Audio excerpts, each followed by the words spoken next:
In the You glittering look so courts handsome of tonight. Renaissance France, I where couldn't do this power without and you. passion intertwined like ivy on palace walls, there existed a love affair so extraordinary that it would scandalize a nation and reshape the destiny of a kingdom.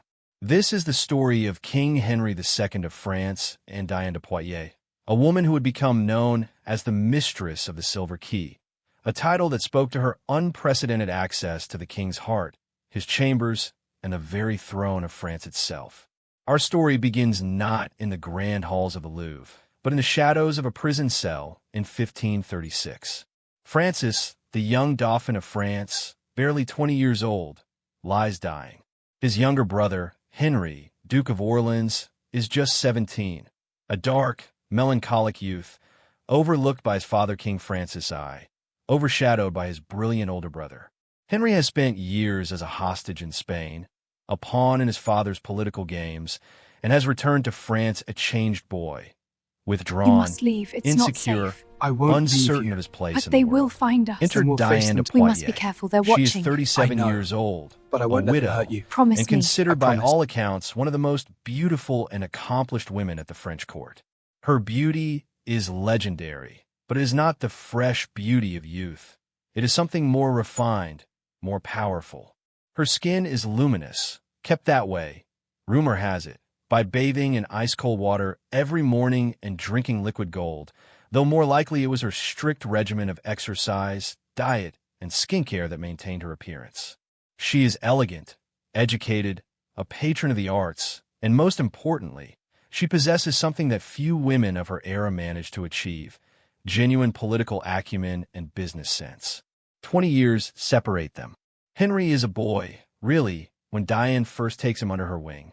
She had been appointed by King Francis himself to serve in the household of the royal children, and she had watched young Henry grow from a traumatized child returning from Spanish captivity into adolescence. What began as mentorship, perhaps maternal guidance for a boy in desperate need, would transform into something far more complex and infinitely more powerful.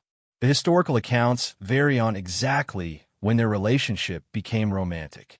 Some say Henry fell in love with Diane when he was still a child, nursing an innocent infatuation that grew into obsessive devotion.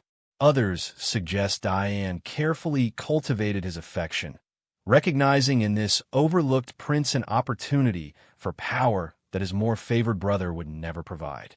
The truth, as always, likely lies somewhere between these extremes, a genuine connection between two people who found in each other exactly what they needed. When Francis, the Dauphin, dies suddenly in 1536, everything changes. Henry is now heir to the throne of France, and Diane de Poitiers, the widow 20 years his senior, is the woman who This holds his key heart unlocks the realm's completely greatest treasure. and I utterly. accept this It charge is a with honor. devotion Use it so wisely. absolute that it will never waver, not for 30 years, not until death itself intervenes. In 1547, King Francis I dies, and Henry ascends to the throne as Henry II of France. He is 28 years old. Diane is 48. And on the day of his coronation, Henry makes a declaration that shocks the court and sets the tone for his entire reign. He announces that Diane de Poitiers will be his chief advisor, his confidant, and that she will wield authority second only to his own. The symbolism Henry employs is breathtaking in its audacity. He adopts as his emblem the interlaced initials HD, ostensibly standing for Henricus de Gratia, Henry by the grace of God. But everyone knows, everyone whispers, that those letters truly stand for Henry and Diane. He wears her colors, Steady on the serif black and there. white, Looks good. instead Keep the of depth royal even. colors. Almost there. He Checking showers the her alignment. with gifts of extraordinary value: châteaux, jewels, estates, and revenues.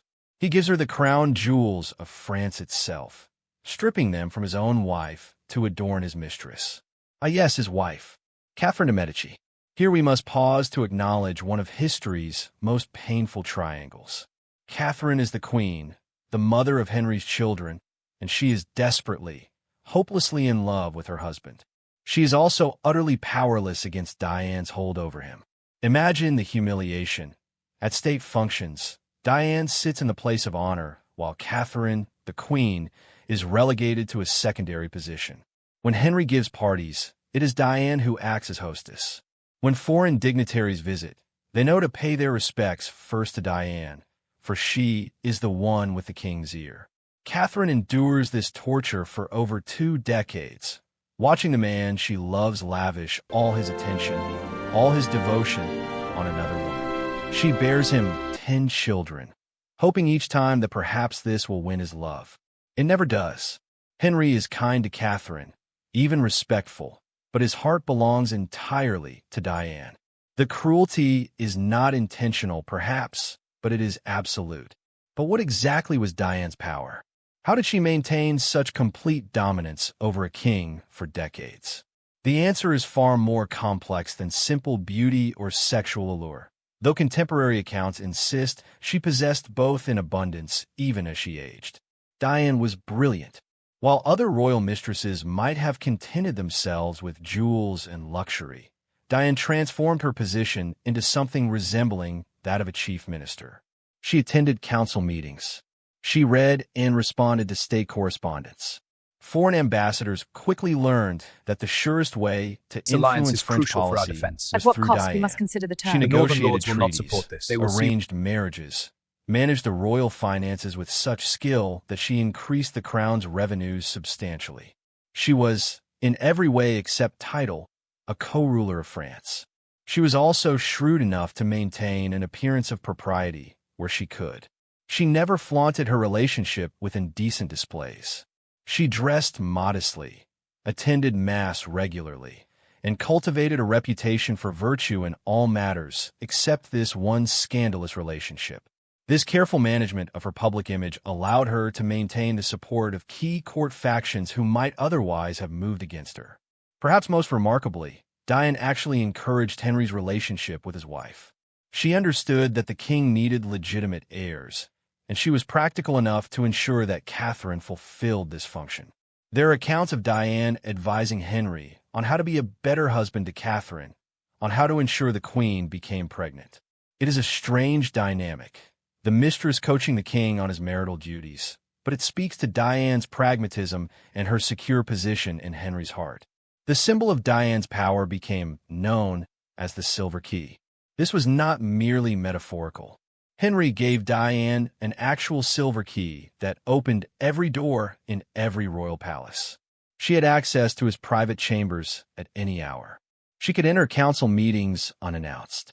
That key represented something unprecedented, a woman's complete and total access to royal power, sanctioned and celebrated by the king himself. Henry's devotion found expression in stone and mortar as well. He gave Diane the Château de Chenonceau, one of the most beautiful castles in France, which he transformed into a masterpiece of Renaissance architecture.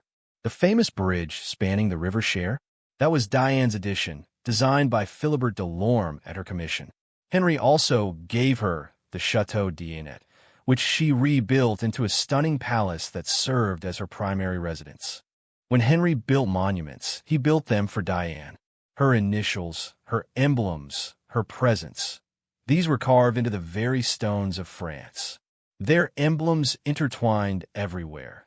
The crescent moon for Diane, named after the Roman goddess of the hunt, and the interlaced initials that proclaimed their union to the world.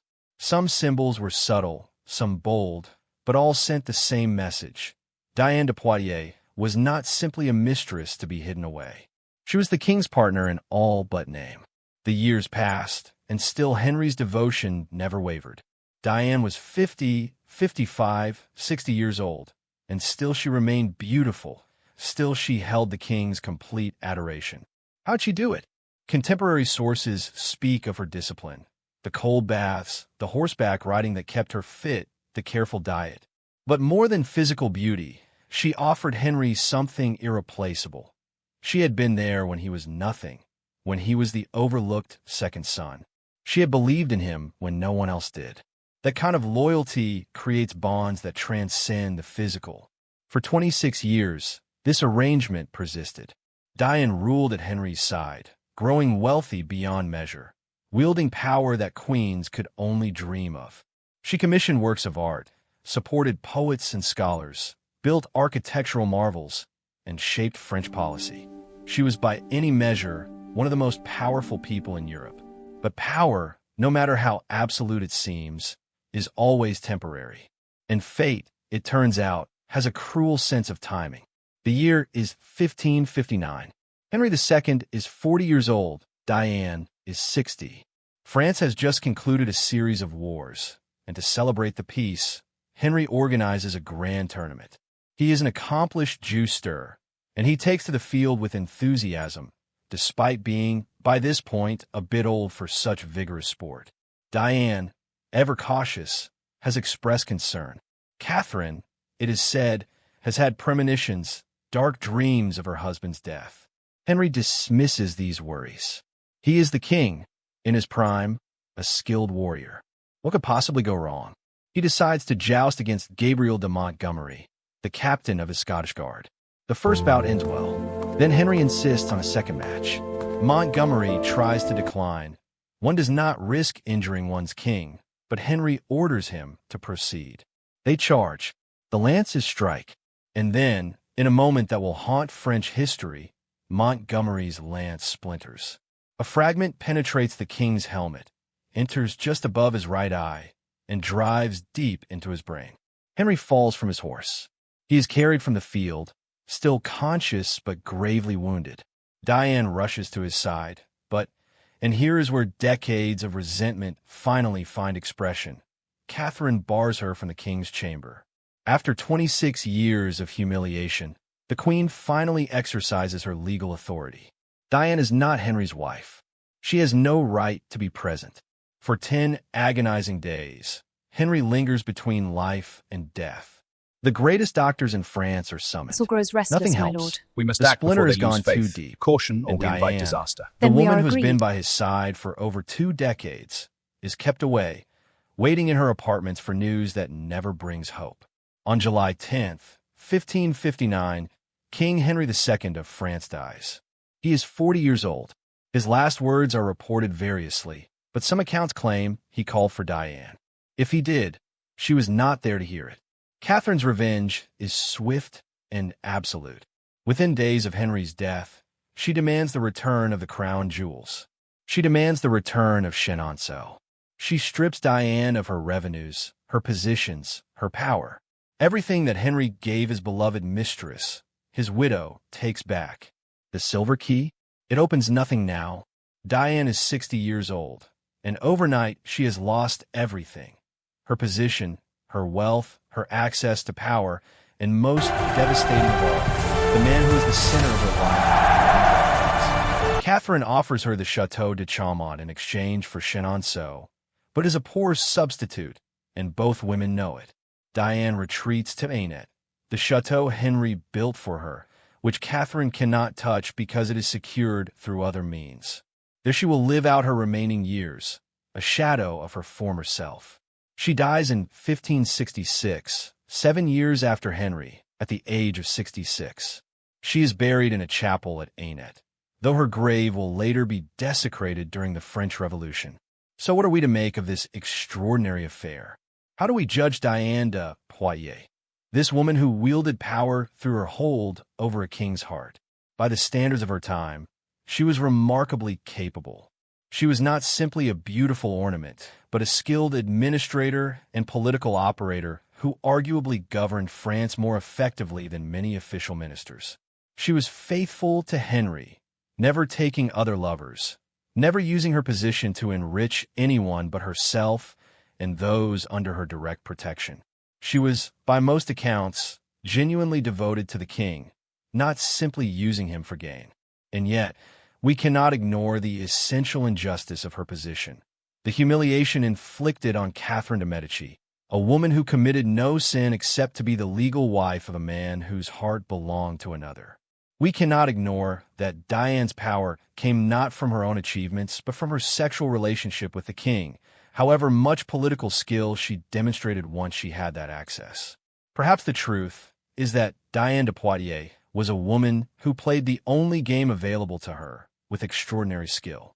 In an age when women could not hold official power, she found another route to influence, and she exploited it masterfully. She was neither saint nor villain, but something more interesting, a brilliant opportunist, a capable administrator, a devoted partner, and a woman who understood that power, for women of her era, had to be taken indirectly because it would never be granted directly. The legacy of Diane de Poitiers remains written across France, in the châteaux she built, in the art she commissioned, in the policies she influenced. Her story reminds us that history's power structures are never quite what they seem, that the official titles often matter less than the unofficial relationships, and that sometimes the most powerful people in a kingdom are not the ones sitting on thrones, but the ones who hold the keys, silver or otherwise, to the hearts of those who do. Catherine de Medici would go on to become one of the most powerful women in French history, ruling as regent for her sons. One wonders if she learned something from watching Diane all those years, how to wield power, how to manage men, how to survive in a world that gave women no official authority. If so, it is a strange legacy, the humiliated wife learning statecraft from the triumphant mistress, then using those lessons once the mistress finally fell. As for Henry II, he remains one of history's most devoted lovers, a king who chose his heart over political expediency, who never wavered in his devotion even when it scandalized nations and humiliated his queen. Whether this makes him romantic or foolish, admirable or weak, remains a question each generation must answer for itself.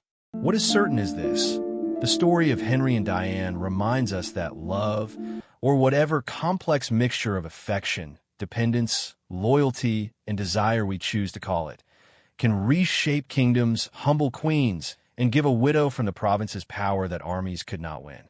The silver key opened every door in France, but the key to that key was something simpler and more mysterious: the human heart, with all its irrational devotions and unbreakable bonds. And that is the story of King Henry II of France and Diane de Poitiers, the mistress of the Silver Key, a love affair that lasted 30 years, survived 20 years of age difference, transcended death itself in memory, and changed the course of French history. Their story is written in stone across the châteaux of the Loire Valley, whispered in the corridors of French palaces, and preserved in the annals of history as one of the most extraordinary royal affairs ever unveiled.